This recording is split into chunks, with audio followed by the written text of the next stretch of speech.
Hello बच्चों, good morning. I am Rajveer Singh in KVBM IC Mangupura Moradabad. इस सत्र की ये 11वीं क्लास के लिए लिटरेचर में पहली वीडियो है। इससे पहले ग्रामर की जो वीडियो थी वो मैंने आपको सेंड कर दी है डायरेक्ट से इनडायरेक्ट नरेशन में। लेकिन अब आप के लिए जो नए बच्चे आप आ रहे हैं 10th पास करके, तो उनके लिए इस सत्र की ये पहली वीडियो है। अब इस वीडियो में हम बिल्कुल नया पढ़ेंगे, यानी 10th लेवल पर जो हम इंग्लिश पढ़ते थे पोइट्री में, वो क्या होता था कि पोएम की 4 लाइंस लिखने को आती थी, एक सेंट्रल आइडिया लिखने को आता था, कुछ स्टैंजा बेस्ड क्वेश्चंस आते थे। लेकिन अब जो है हमारा NCERT ने पूरा सिलेबस चेंज कर दिया है, तो it needs for you to be serious, यानी अब आपके लिए गंभीर होने की आवश्यकता है। तो जो भी हम सिलेबस पढ़ेंगे 11वीं क्लास में, इंग्लिश में, हिंदी में, फिजिक्स में, केमिस्ट्री, बायो या मैथ में, इन सब में हमें थोड़ा सा क्लोज स्टडी करनी होगी। तो अब इंग्लिश में भी पैटर्न जो है फर्स्ट ईयर क्लास के लिए चेंज हो गया है। तो अब फर्स्ट ईयर में कोई पोएम की 4 लाइंस लिखने को नहीं आएंगी, ठीक है। ना ही हमें किसी प्रकार से वर्ड मीनिंग को लिखना होगा, ना मैचिंग द वर्ड करना होगा। तो इसलिए आप जो मेरे द्वारा ये पढ़ाई हुई पोएम होगी, इसे आप ठीक से पढ़ेंगे। हमारे यहाँ पर इंग्लिश में हॉर्नबिल नाम की एक बुक लगी हुई है NCERT की, हॉर्नबिल, जो आपको विद्यालय के द्वारा जो किताबों की सूची दी गई है उसमें भी उसका नाम दिया हुआ है। तो आज मैं आपको हॉर्नबिल बुक से फर्स्ट पोएम पढ़ाऊंगा। फर्स्ट ऑफ ऑल आपके लिए आज मेरी पहली वीडियो है, आई होप आप इसको अच्छे से समझ पाएंगे, तो मैं बेहतर करने की कोशिश करूंगा। तो आज जो हम पढ़ेंगे पोइट्री में, यानी हॉर्नबिल बुक में पोइट्री में फर्स्ट पोएम को पढ़ेंगे। उस फर्स्ट पोएम का नाम है फोटोग्राफ। अब फोटोग्राफ क्या होता है? फोटोग्राफ आप जानते ही हैं कि फ़ोटो खींचना। तो फोटोग्राफ का मतलब होता है यानी छायाचित्र या कोई चित्र या फ़ोटो बनाना या फ़ोटो खींचना। इसकी जो पोइटीज है वो कौन है? यानी कि यहाँ पर लिखा हुआ सैली टॉल्सन। तो सैली टॉल्सन इसकी पोइटीज है। पोएट और पोइटीज क्या होते हैं? पोएट माने होता है कवि और पोइटीज माने होता है कवियत्री, ठीक है। फीमेल वर्जन में हम जाते हैं तो पोइटीज। तो इसकी जो पोइटीज है वो कौन है? सैली टॉल्सन। तो सैली टॉल्सन के द्वारा लिखी हुई पोएम है अ फोटोग्राफ। फोटोग्राफ का मतलब छायाचित्र या कोई चित्र या फिर फोटो। तो इस कविता में कवयित्री हमें जीवन के 3 पहलुओं के बारे में बताती हैं। पहले मैं इंग्लिश में आपको समझा रहा हूँ। In this poem the poetess Shirley Toulson describes about the 3 stages of life. She says that life is short lived and it has 3 important stages. First है चाइल्डहुड यानी बचपन, सेकंड है यंग एज यानी युवावस्था, और थर्ड है old age यानी कि वृद्ध अवस्था। द पोएटिस वांट्स टू से, कवयित्री कहना चाहती हैं कि जो चाइल्डहुड है, childhood slips into young age, यानी कि जो बचपन है वो युवावस्था में चला जाता है, and young age slips into old age, और जो युवावस्था है वह वृद्ध अवस्था में चली जाती है। देन मैन बिकम सैड, तब आदमी कैसा होता है? निराश हो जाता है, दुखी हो जाता है। थिंकिंग अबाउट हिज पास्ट, अपने अतीत के बारे में सोच करके। तो ऐसे ही इस कविता में कवयित्री भी हमें बताती हैं कि वो किस प्रकार से अपने बीते हुए समय के बारे में सोचती हैं, जो उनका बीता हुआ समय अच्छा था। अब उस अच्छे समय को हम कैसे रिकॉर्ड कर सकते हैं, ठीक है। तो वो अच्छा समय कैसे रिकॉर्ड होता है? किसी फ़ोटो के माध्यम से। यानी कि अभी मैं एक फेसबुक पे पढ़ रहा था तो उसमें लिखा हुआ भी था कि तस्वीरें बनाना भी ज़रूरी होता है, क्योंकि यादों को इकट्ठा करने के लिए यानी किसी लेखनी की आवश्यकता से ज़्यादा ज़रूरी है कि हम फ़ोटो में उसको कैद कर लें। तो जब फोटोग्राफी हमारे पास होती है तो हम बचपन की, युवावस्था की, वृद्ध अवस्था की उन तस्वीरों को देख करके अतीत की बातों को वर्तमान में याद कर लेते हैं। Is that clear? तो आप इस कविता में पढ़ेंगे कि इस कविता में कवयित्री हमें जीवन के 3 महत्वों के बारे में बताती है। इन this poem the poetry describes about 3 important stages of human life.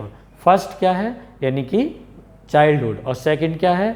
Young age, और थर्ड है ओल्ड एज, ठीक है। तो इन तीनों को आपको लिखना है। सबसे पहले क्या याद करेंगे? चाइल्डहुड, सेकंड नंबर पे यानी यंग एज, और दूसरे नंबर पे ओल्ड एज, ठीक, थर्ड नंबर पे ओल्ड एज। तो ऐसे मैंने यहाँ पर अभी लिखा हुआ है, मैं आपको इसका टेक्स्ट यहाँ पढ़ा रहा हूँ। अ फोटोग्राफ, आप देख सकते हैं, subject English, hornbill, poetry, poem first, a photograph. Photograph का मीन्स आप देखते हैं, ठीक है। तो यहाँ पर मैं पढ़ाने से पहले आपको मैंने भी एक फ़ोटो आपके लिए बनाया हुआ है। इस चित्र के माध्यम से आप समझ सकते हैं। यहाँ पर लिखा है फोटोग्राफ, यू कैन सी, और इसकी पोइट्रीज का नाम है सैली टॉल्सन। मैं ये आपको क्यों दिखा रहा हूँ? ये तो मैंने यहाँ टेक्स्ट लिख दिया है, लेकिन इसका उद्देश्य दिखाने का है कि आप समझ जाएंगे कि सर ने हमें एक फ़ोटोग्राफ दिखाया था, ठीक है। और फोटोग्राफ की जो पोइटिस थी वो सैली टॉल्सन थी। इस फोटोग्राफ के माध्यम से जो मैं चित्र इसमें दिखा रहा हूँ वही सारी कविता में इन लाइनों में यहाँ पर लिखा हुआ है। जैसे आप देख सकते हैं यहाँ पर एक बिग गर्ल है, देयर आर 3 गर्ल्स, ठीक है। तो 3 गर्ल्स कौन है? ये पोइट की मदर है, जो इस पोएम का नरेटर है उनकी मदर हैं, ठीक है। ये उनकी 2 कजिन हैं, कजिन बहनें मतलब उनकी चचेरी बहन है सैली और बेटी, यानी 2 बहनें हैं, बेटी और सैली। और ये तीनों यहाँ पर हैं। इनमें जो मिडिल में है ये पोइट्री की मदर हैं, जो पोएट हैं उनकी मदर हैं, ठीक है, जो लगभग 12 ईयर्स की थी। ये उनकी 2 कजिन हैं, यानी उनकी चचेरी बहनें हैं। तो ये जो तीनों जो यहाँ पर पिक्चर में दिखा रहा हूँ फोटोग्राफ को, इससे आप समझ सकते हैं कि ये कार्डबोर्ड है। पहला जो वर्ड आएगा पोएम में वो कार्डबोर्ड ही आ रहा है। तो कार्डबोर्ड का मतलब होता है जिस पर हम कोई फोटो बनाते हैं, कोई चित्र बनाते हैं, उसे हम कार्डबोर्ड बोलते हैं। तो आप इस TLM से, इस सहायक सामग्री से समझ रहे होंगे कि यहाँ पर सर ने हमें 3 फोटो इसमें दिखाया, 2 फोटो, और इसके फोटो के माध्यम से वो हमें ये बताना चाह रहे हैं कि यहाँ पर इन this poem the पोइटिस describes about 3 stages of life, ठीक है। तो यहाँ पर आप देखेंगे कि किस प्रकार से उनकी मदर और किस प्रकार से उनकी दोनों बहनें उनके साथ एक बीच पर घूमने के लिए जाती हैं और अपनी फ़ोटो को खिंचवाती हैं। तो ये फ़ोटो उनके घर में इस तरह से कहीं टंगा हुआ है। इस फ़ोटो को, कार्डबोर्ड को वो देखते हैं, देख करके अपनी मदर को रियलाइज़ करते हैं, महसूस करते हैं। जैसे हम किसी को, अपने बुज़ुर्गों को फ़ोटो में देखकर हम उन्हें याद करते हैं कि हमारे दादाजी हैं या दादी जी हैं। तो ऐसे यहाँ पर लेखक ने भी इस फ़ोटो को यहाँ पर दिखाया है। और इस फोटो के माध्यम से मैंने आपको बताया है कि कवि इस कविता में क्या बताना चाहते हैं। तो 3 स्टेज ऑफ लाइफ, यानी कि पहला चाइल्डहुड, और दूसरा आपके लिए मैंने बताया यंग एज, और तीसरा मैंने बताया ओल्ड एज। तो यहाँ पर ये फ़ोटो दिखाने का मेरा रीज़न था कि आप समझ जाएंगे फोटोग्राफ सैली टॉल्सन और 3 बहनों की कहानी यहाँ पर बताई गई है, ठीक है। बाकी मैं आपको टेक्स्ट के माध्यम से यहाँ बता रहा हूँ। First line you can see at the board, board पर पहली लाइन आप देख सकते हैं। In Hindi the cardboard shows, poetess कहती है in the first line of the poem the poetess wants to say us the cardboard shows. Cardboard मैंने आपको बताया, यानी कोई भी एक ऐसा गत्ता, ऐसा फोटो जिस पे चित्र बना हो। द कार्डबोर्ड शोज, यानी कार्डबोर्ड दर्शाता है, मी माने मुझे, हाउ इट वॉज कि ये कैसा था। अर्थात पोइटिस यह बताना चाहती हैं कि कार्डबोर्ड उन्हें बताता है कि उनका समय कैसा था। व्हेन द 2 गर्ल, जब 2 लड़कियां, वैन माने जब, द 2 गर्ल 2 लड़कियां, कजिन्स जो 2 चचेरी बहनें थीं। अभी मैंने आपको फोटो में दिखाया था कि यहाँ पर ये 2 बहनें हैं, you can see first and second, these are the cousin of the poetess, यानी कि 2 बहनें। यहाँ पे लिखा हुआ है कि 2 गर्ल कजिन, 2 जो चचेरी बहनें थीं, वर पैडिंग। पैडिंग का मीन्स होता है यानी कि पानी में छप छप करते हुए पैर मारकर चलना। ये कितना अच्छा था, कवित्री बताती है फोटो को देख करके। When the 2 girl cousin went paddling, जब 2 चचेरी बहनें पानी में पैर मारते हुए छप छप करते हुए चलती थीं। ईच वन होल्डिंग, प्रत्येक, ईच वन उनमें से प्रत्येक, ईच माने प्रत्येक, होल्डिंग माने पकड़े हुए, होल्ड का मतलब होता है पकड़ना। आप देख सकते हैं कि यहाँ पर ये ईच वन लाइन लिखी हुई है, each one holding one of my mother's hands. इसका मतलब क्या है? ईच वन यानी कि ये प्रत्येक, देखो तीनों में आप देख सकते हैं 1, 2 एंड 3, यहाँ पर भी 3 है, देखो 1, 2 एंड 3, यानी ईच वन ऑफ 3, उन तीनों में से, ठीक, वो पकड़े हुए थी। ईच वन होल्डिंग, प्रत्येक पकड़ी हुई थी, one of my mother's hands, मेरी माँ के एक एक हाथ को। आप देख सकते हैं कि उन दोनों ने, उनकी माँ के एक एक हाथ को दोनों ने पकड़ रखा है। And see the big girl, और वह जो बड़ी लड़की थी, ये बिग है आप देख सकते हैं फोटो में, इन दोनों से बड़ी हैं। And see the big girl, और वह बड़ी लड़की, सम 12 ईयर्स, जो कुछ 12 वर्ष की थी। उस समय जो वो लड़की थी उनकी मदर, वो कितने साल की थी? 12 वर्ष की। और सो या इस तरह से ऑल 3 स्टूड स्टिल, ऑल 3 का मतलब वह सब तीनों, ऑल माने सब, 3 माने तीनों, स्टूड माने खड़ी हुई थी, स्टिल बिल्कुल शांत, स्टिल का मतलब शांत, टू स्माइल मुस्कुराती थी, या टू स्माइल मुस्कुराने के लिए, थ्रो देयर हेयर अपने बालों से। देखो आप देख सकते हैं तीनों लड़कियां यहाँ पर खड़ी हुई हैं, और तीनों के आप फेस को देख सकते हैं, इनके लिप्स को देख सकते हैं, लाफिंग कर रही हैं, स्माइल कर रही हैं। कब? अपने हेयर से, यानी कि थ्रो देयर हेयर, हेयर का मतलब अपने बालों से, अर्थात उनके चेहरे पर, उनके फेस पर जो बाल आते थे उन बालों से उनको मुस्कुराता हुआ देखा जा रहा था। At the uncle, at the uncle, जो उनके चाचा जी थे, ठीक है, विद द कैमरा, वो अपने हाथ में कैमरा लिए हुए थे, यानी उनके चाचा जो थे वो क्या थे, विद द कैमरा, कैमरे के साथ, a sweet face, sweet face का मतलब एक प्यारा सा सुंदर सा चेहरा, किसका रहा होगा वो सुंदर चेहरा, पोइट की मदर का, माई मदर्स, देखो यहाँ लिखा भी है माई मदर्स, मेरी माँ का प्यारा सा चेहरा, दैट वॉज बिफोर, जो पहले था, आई वॉज बोर्न, मेरे जन्म लेने से, अर्थात कवि बताते हैं कि मेरे जन्म लेने से पहले मेरी माँ का जो सुंदर सा प्यारा सा चेहरा था, एंड द सी, और समुद्र, विच अपेयर्स, जो प्रतीत होता है, अपेयर्स का मीन्स होता है प्रतीत होना, to have change less, to have change less का मतलब कुछ कम परिवर्तित होता हुआ, wash their terribly transient feet, washed माने धोकर चला जाता था, वॉश माने धोना, ठीक है, जैसे हम जानते हैं वॉश करना, वॉश्ड, ये यहाँ पर वर्ब की सेकंड फॉर्म है, पास्ट टेंस है, यानी washed there terribly transient feet, उनके ट्रेवली माने यानी कि जो बिल्कुल लंबे समय तक के लिए, यानी अत्यधिक रूप से, ट्रांसेंट मीन्स अल्पकालिक, फीट माने पैर, जो उनके अत्यधिक रूप से यानी कि अल्पकालिक पैर थे, उनको समुद्र का पानी धोकर चला जाता था। तो मैंने आपको यहाँ पर फर्स्ट स्टेंजे में स्टडी कराया इस फोटोग्राफ के माध्यम से किस प्रकार से, हम कभी कभी पिक्चर को पूरी देख लेते हैं, फिल्म को पूरी देखते हैं, लेकिन जो निर्देशक होते हैं, जो दिखाने वाला होता है डायरेक्टर, वो एक फूल के माध्यम से हमें समझा देता है कि यहाँ पर वो क्या कहना चाह रहा है, ठीक है। तो इस फोटो को देखकर आपको पता लग रहा होगा कि यहाँ पर 3 गर्ल्स कौन है, 12 ईयर से बिग गर्ल्स है, और 2 इनकी कजिन बहन है, कौन थी, बेटी और डॉली। अब मैं सेकंड स्टैंजा आपको स्टडी कराऊंगा। तो सेकंड स्टैंजा अभी फोटोग्राफ का है आपके सामने लिखा हुआ है, इसे आप देख सकते हैं। सेकंड स्टैंजे में पोइटीज कहती हैं सम 20-30 ईयर्स लाटर, यानी सम 20-30 ईयर्स लाटर, यानी कुछ 20-30 साल बाद। लाटर का मतलब होता है बाद में, जैसे हम देखते भी हैं किसी से हम बात करते हैं तो वो कहता है आई विल टॉक यू लाटर, यानी मैं आपसे बाद में बात करूँगा, ठीक है। तो लाटर का मतलब होता है बाद में। तो सम 20-30 ईयर्स लाटर, कुछ 20-30 साल बाद, she would laugh, she would laugh मतलब वह हंसती थी, कौन हंसती थी, उनकी mother, at the snapshot, snapshot का मतलब होता है फ़ोटो खींचना, जब उनकी फ़ोटोग्राफी होती थी। तो उन्होंने बताया कि ये लगभग कुछ 20-30 साल पहले की बात रही होगी, जब उनके मदर के फ़ोटोग्राफी उनके अंकल करते थे समुद्र के बीच पर, तब वो हंसा करती थी और कहती थी सी बेटी, देखो बेटी को देखो। बेटी कौन है, बेटी यहाँ पर उनकी कजिन का नाम है। मैंने अभी आपको बताया ना 3 गर्ल्स की फ़ोटो मैंने आपको दिखाई थी। तो यहाँ पर ये समुद्र में स्नैपशूट के लिए फ़ोटोग्राफी हो रही है। तो आप यहाँ देखिए ये कौन है, बेटी है, और ये कौन है, यहाँ पर दूसरा बताया उन्होंने डॉली, और ये उनकी मदर हैं। तो वो कह रहे हैं देखो बेटी को, यानी सी बेटी, बेटी को देखो, एंड डॉली, और डॉली को देखो। सी वुड से, वह कहा करती थी, एंड लुक, और देखती थी, how they dressed, and look, और देखो, हाउ दे ड्रेस्ड, कि वो कितने पोशाक, ड्रेस मैंने किस प्रकार से पोशाक कपड़े पहनकर आती थी, अस हमारे लिए, फॉर द बीच, समुद्र के किनारे पर, अर्थात वो किस प्रकार से, बीच का मतलब होता है समुद्र का किनारा, कि वो किस प्रकार से समुद्र के किनारे पर हमारे साथ फ़ोटो खिंचवाने के लिए ड्रेस होकर के, अर्थात कपड़े पहन करके आती थी। यानी छोटे बच्चों में फ़ोटो खिंचवाने की उमंग ज़्यादा होती है। तो यहाँ पर भी पोइट्री इसी बात को एक्सप्लेन करती हैं। नेक्स्ट बताती हैं द सी हॉलीडे, यानी द सी हॉलीडे का मतलब क्या है, सी माने समुद्र, हॉलीडे माने छुट्टी, अर्थात समुद्र पर, यानी उनका जो फोटोग्राफी होती थी वो इस तरह से उनको प्रतीत होता था पोइटिस को, जैसे मानो वो समुद्र पर छुट्टियां बिताने के लिए गए हों। The C holiday was her past, यानी कि जो समुद्र में छुट्टी बिताने का उनका काम था, वॉज हर पास्ट, वो उनका अतीत था। Mine is her laughter, mine is her laughter, और मेरी जो उनकी जो हंसी है वो मेरे लिए क्या है, उनका अतीत है।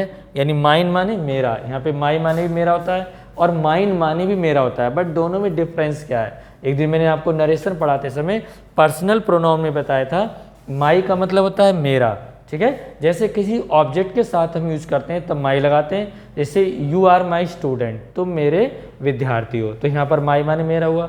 लेकिन अगर मैं कहूँ कि यहाँ पर कोई बात हमने लिख दी है कि ये मार्कर किसका है, तो मैंने कहते हैं ये मेरा मार्कर है, दिस इज माई मार्कर। लेकिन अगर मैं मेरे के बिना कहूँ, केवल इतना ही बोल दूँ कि यह मेरा है, तो मैं कहूँगा इट्स माइन, इट्स माइन, यानी माइन जो होता है विशेष अधिकार, स्पेशल राइट के लिए हम यूज करते हैं।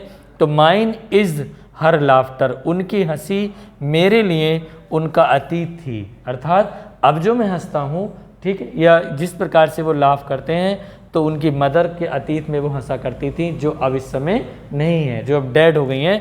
बोथ रे, दोनों ही प्रकार से, रे का मतलब होता है टेढ़ा मेढ़ा, ठीक है। बोथ माने दोनों, ठीक, तो दोनों का मतलब क्या होता है टू, TW2 माने भी दो होता है, लेकिन वो सेपरेट के लिए आता है जब अलग अलग होते हैं कि दो लड़के मैदान में खेल रहे हैं। Two boys are playing in the field.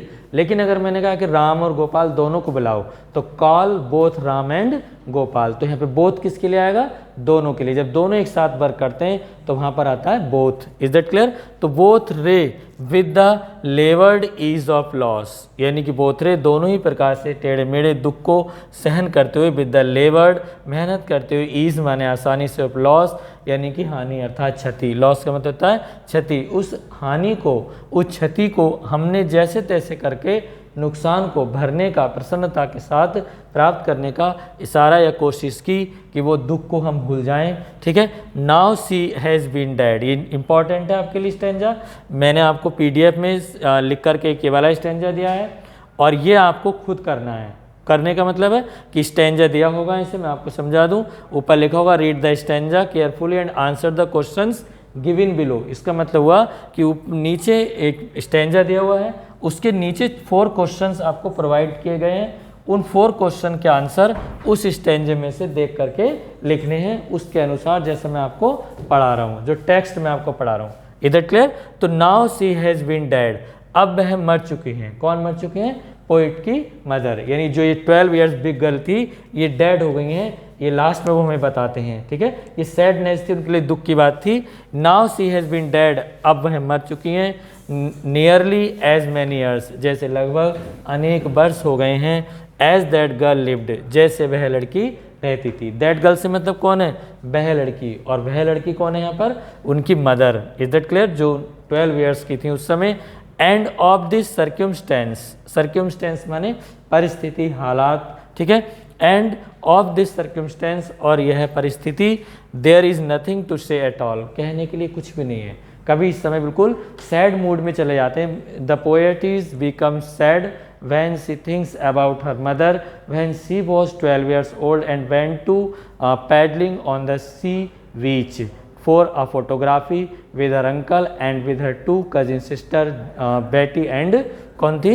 Dolly. यानी उनके साथ जब वो जाती थी, उस स्थिति को देखते हैं तब वो सैड मूड में चले जाते हैं। ऐसा आपको लिखना है। जो होशियार बच्चे होते हैं, बहुत बढ़िया 10th पास करके आए, वो इस इंग्लिश को समझ पाते हैं, ठीक है।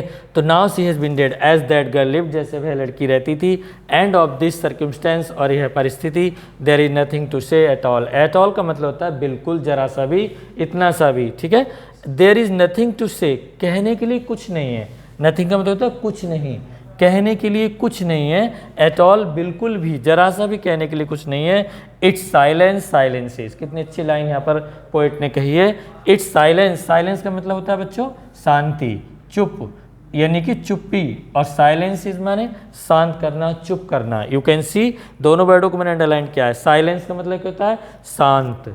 जैसे मैं आपसे क्लास में बोलता हूँ कीप साइलेंस, तो इसका मतलब क्या होता है? शांत होना। और आप बिना डांट खाए, बिना डंडे के ही शांत हो जाते हैं। जैसे मैंने अक्सर क्लास में कहा होगा कीप साइलेंस, तो इसका मतलब क्या हुआ?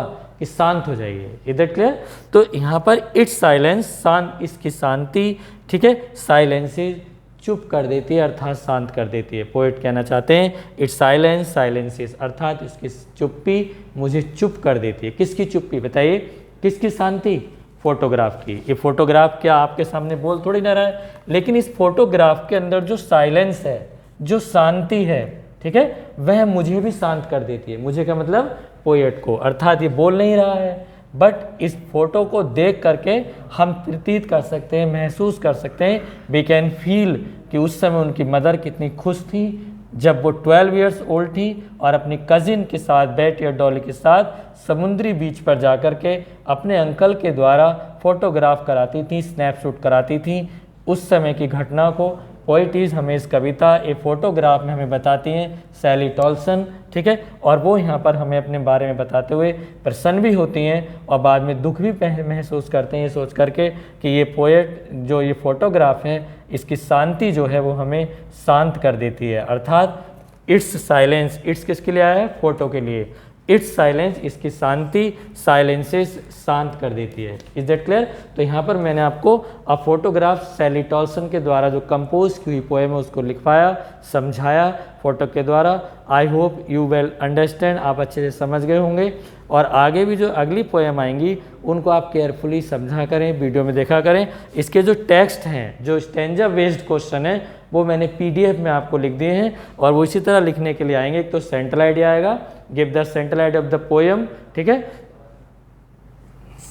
और ऐसे ही सेंट्रल आइडिया के साथ साथ दूसरा आएगा स्टैंजा बेस्ड क्वेश्चन, ठीक है, read the stanza carefully and answer the questions given below. तो जैसे यहाँ पर स्टैंजा दिया होगा, ऐसे मान लीजिए 4 लाइन दी होंगी ये, ठीक, ये 4 लाइन ऐसे लिखी हुई आएंगी पेपर में। इनके नीचे 4 क्वेश्चन आएंगे, 1 2 3 की सीरीज में है 4 की। उन 4 क्वेश्चंस के आंसर हमें इसमें से लिखने होते हैं। फर्स्ट क्वेश्चन मान लो हो सकता है हु इज़ द पोएटिज मदर, यानी पोएट की जो कवयित्री है उनकी मदर कौन है, ठीक है, या हाउ ओल्ड वॉज सी, वह कितने वर्ष की थी, तो आप बता सकते हैं सी वॉज 12 ईयर्स ओल्ड, वह कितने साल की थी, 12 वर्ष की। When that poem was compose, जब इस कविता को लिखा गया था। और हुवर विद हर, और उनके साथ कौन थी, her cousin named Dolly and Betty. और दूसरा क्वेश्चन ये भी हो सकता है what were the name of the, किसके, what were the names of her cousins, उनकी चचेरी बहनों के नाम क्या थे, तो आप लिख सकते हैं, यानी कि बेटी एंड डॉली। मैंने यहाँ लिख दिया है बेटी उनकी एक बहन थी और एक थी डॉली, ठीक है। और वेयर वर दे गोइंग, वे कहाँ जा रही थी, समुद्र के किनारे पर, अर्थात कहाँ पर, सी बीच पर। और वो क्या था, सी हॉलीडे था, अर्थात समुद्री छुट्टियाँ बिताने के लिए जा रही थी। और वहाँ पर जो पोएटिस थी वो किस प्रकार से फोटोग्राफ को करते हैं, उनके फोटोग्राफ कौन खींच रहे थे, जो उनके अंकल थे, ठीक है। तो यहाँ पर Shirley Toulson is the poetess of this poem a photograph, the first poem from Hornbill book in 11th class by NCERT। तो इसको मैंने आपको अभी स्टडी कराया, बाकी अगले टर्न पर ग्रामर का टर्न सैटरडे को आएगा, उसको आप करेंगे। कोई प्रॉब्लम अगर आपको समझने में, सुनने में आई हो तो आप व्यक्तिगत रूप से मुझसे मेरे फ़ोन नंबर पर या विद्यालय में आकर आप कांटेक्ट कर सकते हैं। इस वीडियो को पढ़िए, समझिए, सुनिए और पूरी वीडियो को देखें। Thank you.